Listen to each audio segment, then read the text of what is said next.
Always good to hear from you. Thanks for your input this afternoon. And today we bring you the final of our series of J Stories from Japan produced by Richard Snashall, who's a local filmmaker and media producer. And we started this series with a Canberra connection when Richard went to Nara, Canberra's twin city. And we're going to finish today with a completely unexpected Canberra connection in a remote part of Okinawa, where a remarkable woman has kept alive an Okinawan artisan fabric making tradition. So the final J story is also an O story, as in the tale of Japan's southernmost beautiful tropical island prefecture, Okinawa.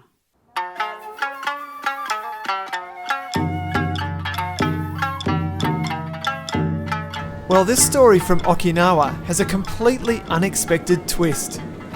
I've come to a small place called Kijoka, up in the northeast of the main island of Okinawa. And here in Kijoka is one of Okinawa's cultural gems, the Bashofu workshop. Bashofu is a fabric that's made from the stalk of a special banana tree after it goes through a painstaking series of processes. Bashofu almost died out after the Second World War, but when the war finished, one woman took up the quest to keep this distinct Okinawan craft alive. Her name is Toshiko Taira, and today, at the age of 96, Toshiko is still running the Bashofu fabric making facility, working 6 days a week. Luckily for me, Toshiko's granddaughter, Kana, speaks perfect English. My grandma is been making this Bashofu since when she was 10, I guess. So how many years ago is that? Well, 86 years ago. Yeah, it's amazing. Well, in Okinawa, old time in Okinawa, people used to make it everywhere in Okinawa. But then after the World War II, people start wearing clothes rather than making their own bashofu fabric. But in Kijoka,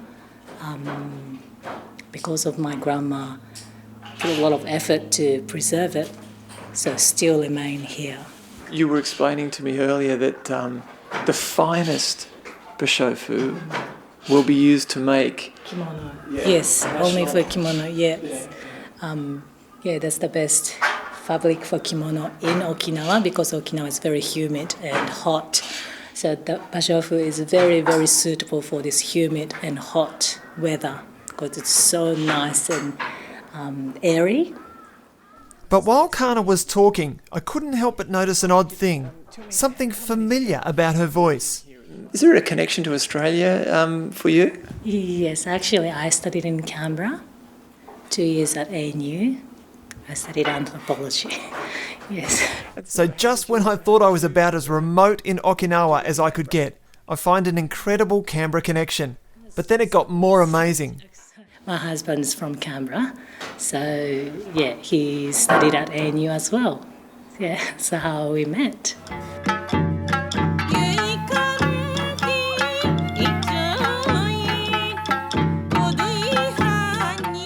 Eventually we met up with Kana's husband Mark at one of the Bashofu banana plantations. So Mark, what's life like for a Canberran in Okinawa?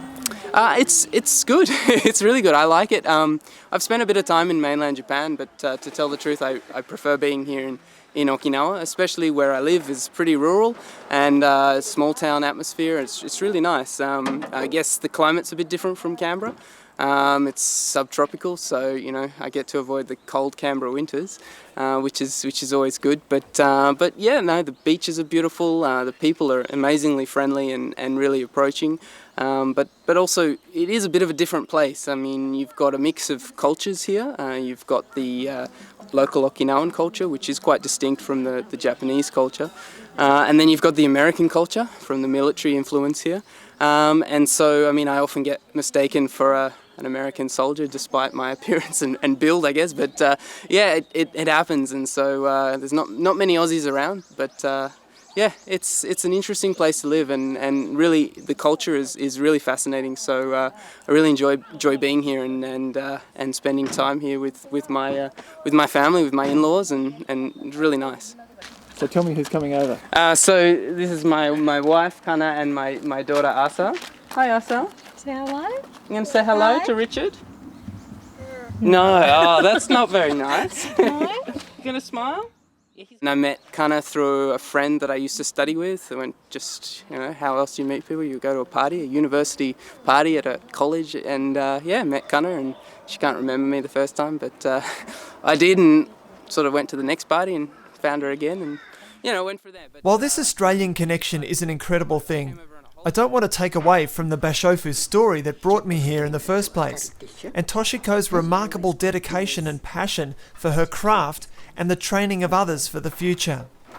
It's kept alive a small but vital creative industry that most likely would have disappeared and become part of Okinawan history.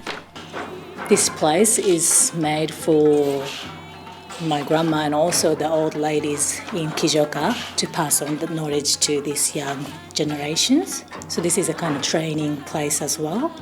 And is your grandmother still participating in every stage of the process? She does. Amazingly, she does. Yeah, everyone tried to stop her not doing too much, but then she likes to participate and tell everyone what to do and check what everyone's doing. Yes, she does.